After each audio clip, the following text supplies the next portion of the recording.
darbas ryja visą tavo dieną, neturi laiko savo, neturi laiko šeimai, neturi laiko poilsiui, neturi laiko hobiui, pabandyk šitą būdą, galbūt jis tau padės.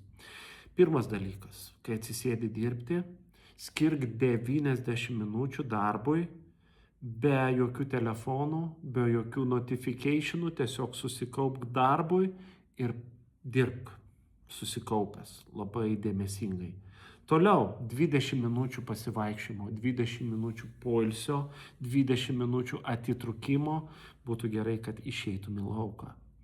Sekantis dalykas, pertraukos metu apmąstyk, už ką esi dėkingas, ką tu padarėjai, ką tu nuveikiai. Ir grįžęs namo vėl tą patį pakartok. Vėl be jokių telefonų, be jokių internetų, be jokių trikdžių, vėl dirbu, skiriu laiką tik darbui ir tada vėl poilsis. Dirbk su pertraukom.